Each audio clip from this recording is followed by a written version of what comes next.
Are you ready to party?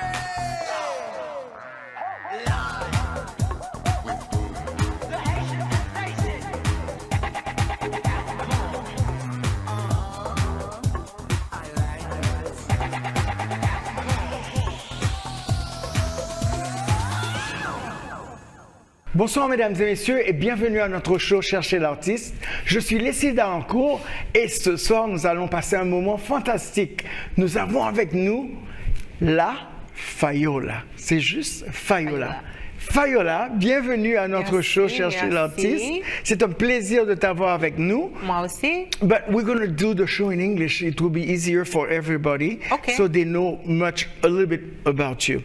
I just want to say Fayola not only has a great boutique in the Miami area, but you have created a lot of products à base also de vétiver et, donne-moi le nom de l'autre chose, et l'huile L'huile de ricin noire. L'huile de ricin, voilà, que nous avons en Haïti. C'est une Haïtienne. Elle va vous parler d'elle. So, présente-toi à nos téléspectateurs and you can speak English. Yes, bon. Don't get mad at me if I switch back and forth from please, English to please. French and Creole, yes. Because I speak French to you all the time. Yes. So I have to concentrate. on English. Yes, okay. My name is FAYOLA. I am the founder of a band, which is a plant-based hair, skin, and home care brand. Yes. We've been around for 24 years. Yes, which I was amazed. We were the first Black-owned brand to be on the shelf at Whole Foods Market, opening that shelf space for other Black-owned brands to come into the platform. Our products are also available on Amazon. We make everything fresh. I'm very particular about the ingredients that I use. They have to be in their purest form. They have to be organic. They have to be directly from the people that grow it. This way I don't have to worry about middlemen cutting the ingredient with lesser natural ingredients. Which is great that you do that. Thank you. So, I mean, the whole thing started with wanting to make products for myself. So obviously for myself and my family, I wanted the highest quality ingredients in their purest form. Correct. And that's how the whole line started. I frankly did not know it was going to turn into a business. It was something that I was doing for myself, for fun.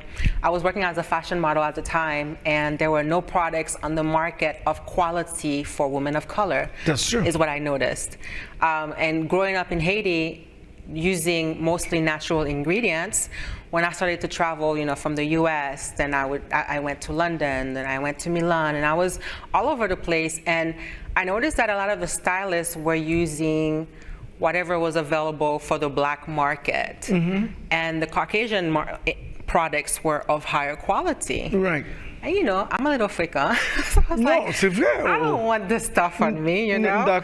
So then I just started making my own and packing my bag with my own little things. I mean, I didn't even have custom packaging. I was using my father's empty vitamin bottles, his empty medicine bottles. I would wash them, sterilize them, and just mix stuff and take it with me on the road. And so that's how everything started, really. Other models were noticing my hair and my skin, and they were like, what are you using? And you have beautiful skin. Well, thank you. Amazing, beautiful skin. I've been using my And beautiful hair, too. Thank Remember you. how much I ask about those curls? Because, you know, my hair is not straight. It's curly. So I need to do curls. I can help you with curls. I can help you with curls. So I understand what you're saying, because I also, it's funny that you're saying that, I mix a bunch of products to be able to do my hair, to blow dry my hair so that it doesn't puff up, because it's not going to work if I'm using a product that's made for totally straight hair or totally kinky hair. You know, you have to find your blend. I have to find my blend, so I can understand. For example, I used to model as well. I could never find a fond de teint. Ah oui. Comment ça s'appelle Fond de teint. En anglais? Oh, in English, foundation. Foundation. Yeah. For my color, I was either usually too white, too pale, or too dark, and there was never. There was never a right combination, and for me, I have a lot of yellow in my pigmentation. Right, me too. So whenever they would mix, I was too pink. Like there was a lot of pink in the yellow. Right. And so they would have to mix a lot of different foundations together, but I don't really like foundation. Like right now, all I have is a little something here. I don't like makeup. I have lipstick on, a little liner. Yeah. I feel like, you know, makeup tends to suffocate your skin and it makes it age quicker. Yeah. So that's how I made my first makeup remover when we were shooting, because the one thing that people don't realize, when you're modeling, they're constantly dabbing and putting more powder on top of powder. Powder on top of powder. So by the time you're done with a shoot, you have like this much makeup and on. you gotta take it out. Oh my God. So which I hate to do when I get home, and sometimes I forget and I sleep with it. And I had this wonderful, which I still do. I have not put that one on the market because, you know, it's just my own personal. I don't put all the products that I make on the market. Right now we have 75 products on the market. Wow. If I was to put everything that I make on the market, it would just be too much. But this makeup remover is olive oil base with a little bit of lavender water, rose water, shake them up really well. And then I would saturate a cotton ball and I would tell the photographer, did you get your last shot? And he's like, yes. And I'm like, bathroom. And then just you take it. And I it just felt like my skin could breathe. Right, right. You know, and so, yeah. And that's what keeps you having a beautiful skin like that. Thank you. Because I cannot stand makeup. Because I think working for so long and having them put so much on just turned me off. And also being under the lights like that. And it's melting. And it's melting and it's cooking on you and it's going into your pores. Exactly. And you have to be able to have things that are going to be able to take it out. And that's how I made our facial steam. I used to carry that with me when I was modeling, because once I took the makeup remover off, I would go home and I would do a facial steam just to open up my pores and let all that gook out. Steam. That's very good. I've never done that. It's a blend of herbs. You put a capful into a bassin, like a little tub. Like une cuvette. Yeah. With hot water. You let it, not too hot, you let it cool down a little bit, let the herbs seep, and then you cover your head for like 10-15 minutes, and it just opens up your pores and lets all that stuff out. Wow. Yeah. That's your secret. Do you see her skin? This is unbelievable. You're funny. No, seriously. Okay, so as you were growing up and you decided, okay, I'm going to open my own brand. And then you decided to go with Eben. Eben. That's funny how that name Which is came a up. beautiful word. You know that? Yes. Eben. Well, the thing is, when I launched the brand, I was living in Dallas, Texas at the time. Yeah. And my now ex-husband is Caucasian. Yeah. And there was a lot of people telling me, you know, you're wasting your time making these products for people of color. And I'm looking at them like, I'm a person of color, you know? And they would say, you're wasting your time making these products for people of color because people of color don't like to spend money on quality. Yes. So I was like, okay, not only am I gonna make premium products, I'm gonna give it a name that resonates with me. I'm gonna call it Eben. C'est magnifique, ça. They're like, oh my God, you can't call it Eben. You know, that sounds too ethnic. I said, it doesn't sound ethnic. Does ivory sound ethnic? I find it beautiful. I'm just like, no, I want to use the name Eben. C'est magnifique. And for me, Eben means organic, raw, pure. You can give it whatever definition you want, but that's what it means to me, and it resonates with me because that I love organic, pure, natural things, and that's what the name means to me. And they were like, oh my God, you know, you should think of a different name. And I was like, no.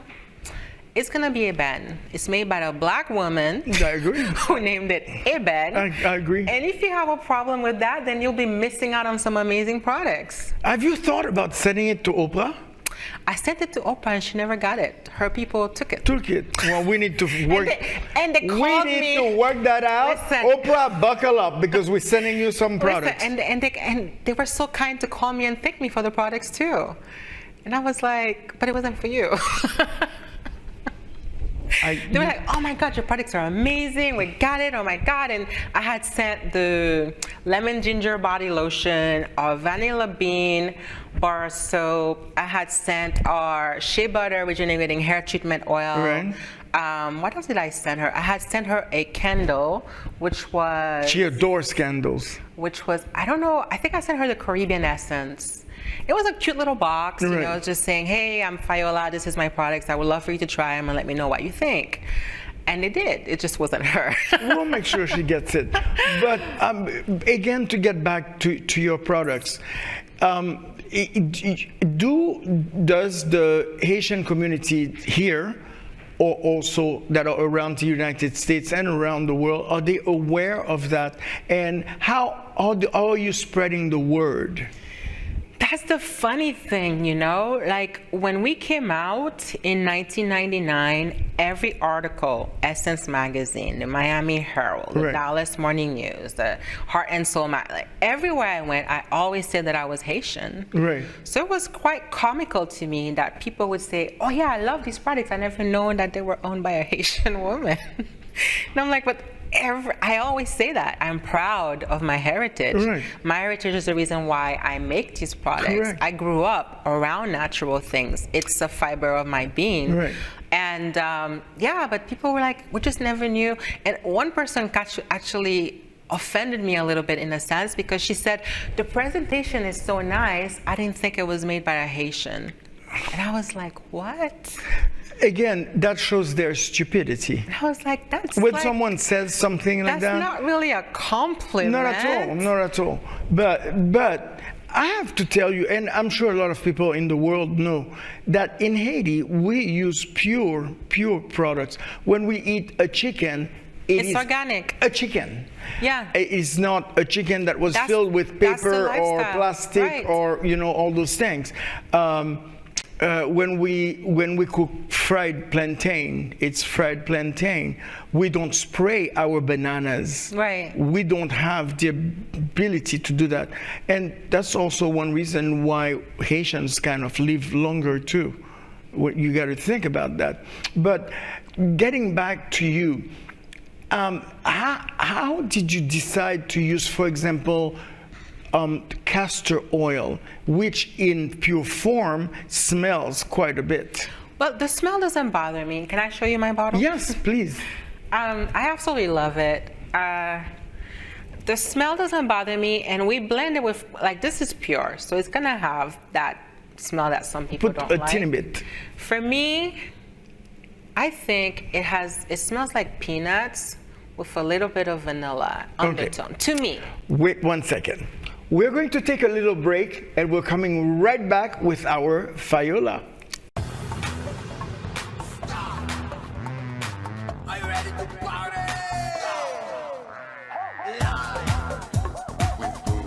The Haitian sensation. I like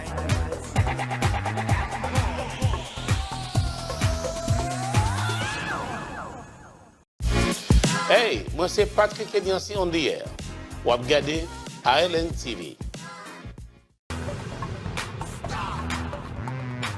Are you ready to party?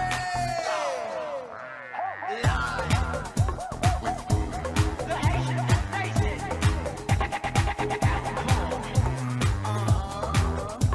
I like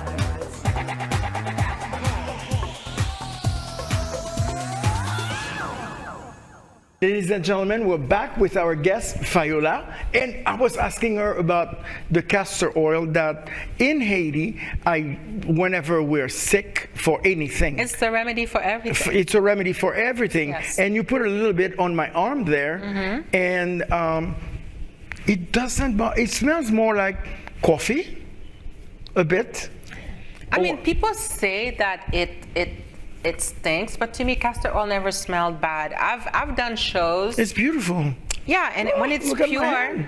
when it's pure, it goes into your skin and it leaves a beautiful sheen. What It's are not sticky. the properties of castor oil? Do you know? Omega 3, 6, and 9. Yeah, omega 3. Okay. 6 and 9. Okay. And it has also vitamin E. It's very good for your skin. Can you use that to take a scar out?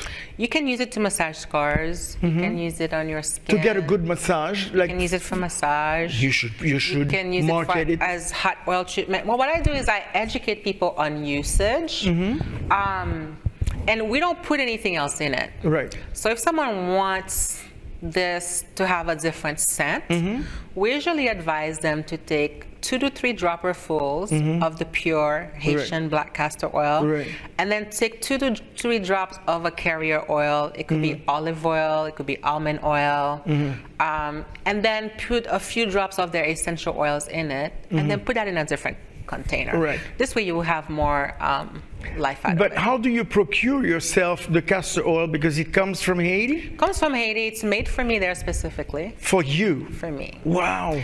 When I was looking, because when I first started to use castor oil into the products, it's in my styling balm, it's in my super hydrating styling lotion, it's in our curl and coil hair custard. We have it in quite a few products, and at the time I had this one little lady making it for us, right?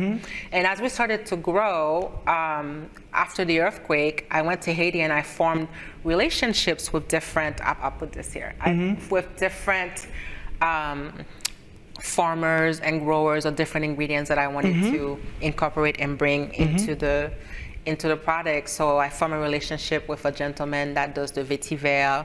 The vetiver. You gave me a lotion with vetiver. Yeah. And we have a good friend here, you know, Cliff, that has a plantation of vetiver and castor oil. He does? He has castor oil too? I think so. Okay. Yeah, you should be talking to him. Well, no, like I was going to tell you. So I form relationship with people that get me the coffee, because we use Haitian coffee in our soaps and our scrubs. Yes. We have the vetiver. We have the Haitian castor oil. We have, what else do we get from Haiti? We have neem. We have moringa. We get all of these from Haiti. Oh, moringa! I'd be interested in moringa. Moringa. Haiti has the best moringa. Really? Yes, I have tried moringa from all over the place, and the Haitian That's moringa really good for you, for your whole body. Yes, moringa. We get a pure moringa oil that's absolutely amazing. But is that something you could eat or drink? Personally, I have sprinkled it on my salads and things like that, but I haven't seen it for sale for consumption at the store. But I'm still here. Now, don't go out there and buy, you know, moringa oil. No, because I'm just saying, can I tell you can. I have a friend that swears by coconut oil, and one day I saw her putting it in her hair. One day I saw her putting it on her face, and one day I saw her gargle with it, and I'm like, okay, this thing cannot be doing all that. And she was telling me that coconut oil is so good for you for so many things. It is. So I would think that moringa is amazing. It's not a cheap oil, right? But it's an amazing oil. But it's so thick, for example, the castor oil, that you wouldn't need that much. It would have to be diluted. With the moringa? Yeah. You mean? The moringa, it's not as thick as the castor oil. And we sell it as is, and we also sell it in a face oil, which I have here. That's the face oil that I use. And it has moringa? It does. It has moringa, marula, it has carrot seed oil, it has helichrysum. It has a bunch of different oils that, I'll put it here. Okay, thanks. And if you smell it, you smell the carrot seed oil with the lavender. Oh yeah, I like that. And we sell the face oil, which looks like this, and we also sell it pure. Yeah. And they're both amazing. Raw ingredients in their pure form have all their vitamins and minerals in there. And that's why I outsource my ingredients directly from the growers, because a lot of times, once they enter into the U.S., they are cut and diluted with other things, or they are bleached and deodorized, which doesn't make sense to me. There's this obsession in the cosmetic world to have a beautiful white product, and to me, when it's beautifully white, you've lost all the nutrients. Correct. So our lotions are not pure white, because we don't use oils that have been bleached and deodorized. I prefer an oil in its raw form. I like my butters in their raw form. I like my herbs organic. It's just, to me, that's the best thing that you can use. And it's funny, what's funny to me is what is a way of life for us in our little island of Haiti. Correct. Has become so avant-garde and prestigious in the United States. Correct. And I often laugh and think to myself, all these herbs and things that they're discovering now. We've been using it our whole life. Ages. Yes. So, you know, and me, I've always stayed close to the source. I really never got too far away from my roots, even though I came here at a very young age. Right. I just don't like chemicals. But you know, not to take away from your products, but you're not just that. You also did. You represented the Haitian community. People, the New York Times wrote an article about you because of things you've done. So tell us quickly before this show ends, because this show is only 30 minutes. I'm very involved in the Haitian community on many levels, and a lot of people don't know that. They just know FAYOLA as the beauty brand owner. Right. And those who know me in the political arena just know me as FAYOLA, this person that's always an activist. Yes. Yeah. So I don't know if I'm an activist per se, because I kind of get things done in the background. Right. For example, while I was sitting as the Little Haiti Revitalization Trust chairwoman, I got with the commissioner at the time, his name is Jeffrey Watson, when I saw all the gentrification happening, and I thought to myself, in 30 years from now, if this area is wiped out and there are no more Haitians, I want people to know this used to be Little Haiti. Yes. So what I did while no one was looking, I requested for the commissioner to change the name of 59 and 2nd to Viter and Maria Juste, who were the people that named the area Little Haiti. Wow. So that passed right before the election. And it's so funny because their grandson came to one of my meetings and he was like, we've been trying to get this done for 8 years and no one's returning my calls. And I couldn't tell him, listen, we have it done, because no one else in the room knew, you know? So I was really happy to get that done right before the election, because the commissioner that I was working with at the time didn't really want to run. He got into the race at the last minute and he didn't win. But that and I remember you passed. Yeah, and you had gotten a grant for the Haitian business people. Yes, $6 million. We got $6 million from Magic City to do different programs in Little Haiti, and I created grants for Haitian businesses, because during COVID, the businesses in Little Haiti were not offered grants. There were grants that were available through the city of Miami, but those applications were so complicated that no one could qualify for them. And having my business in Overtown, I got to see the sample form, the sample grant form that gets a grant like this. So I took that form and I brought it to Little Haiti. That's great. And I said, you know, I want to use this because it's private funds, it's not federal funds, but they were giving federal forms in the Little Haiti area for them to apply for the grant. So I use the same type of grant that you're using in Overtown, and we changed a few words here and there, and it passed. And unfortunately, they waited about 1.5 years before they made it available, and I've heard they've increased it, which is great.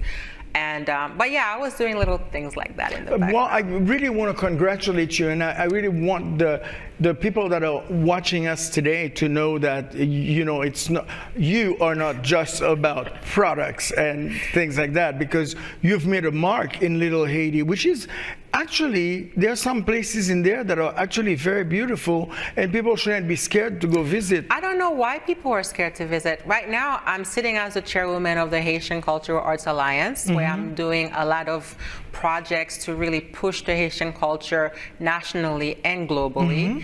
I'm really passionate about that, so that's what I'm working on right now.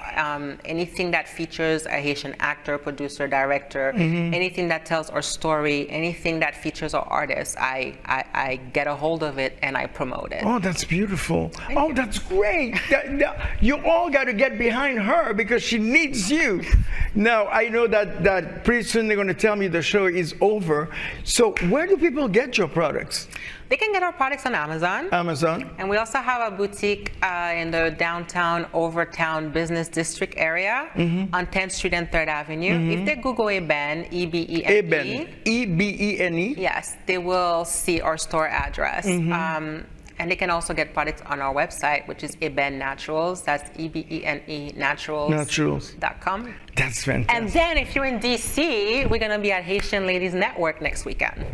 Oh, next weekend? Yes. Hades, I went to a party like that when I was up there. It's in DC, yeah. Yeah. It was fun. It was great. But there were some ladies that are bringing jewelries and things like Everything. And it's and sandals. They were not only that. It's all about taking care of yourself internally and externally. Right. They have speakers, they have yoga classes, it was just an amazing weekend. I wanted to bring my daughter with me, but she doesn't want to go, which is unfortunate, you know, because I really wanted to expose her to that type of womanhood vibe. How could we form a network? Here? Yeah. It's possible. We should try to think about that. We should try, but I like going to DC and I love DC, there because people fly in from all over the country. We have our good friend in DC. We do. Hi, Lisa. Hi, Lisa. Lisa. Because, you know, we met before that, but through Lisa, we reconnected. We reconnected. But listen, Fayola, we're going to be going, but I cannot thank you enough, and I want to wish you the best. Thank you. Thank you for having us. It was really a pleasure. My pleasure. It's not your last time here. Thank you. Ladies and gentlemen, I would like to again present to you the beautiful Fayola of Eben. Thank you. And we'll be back with you next Sunday, same place, same time on Island TV. I'm Leslie Dalencour, CHERCHER L'ARTISTE. I love you. Take your time to do something good for someone this week. I love you. Are you ready to party?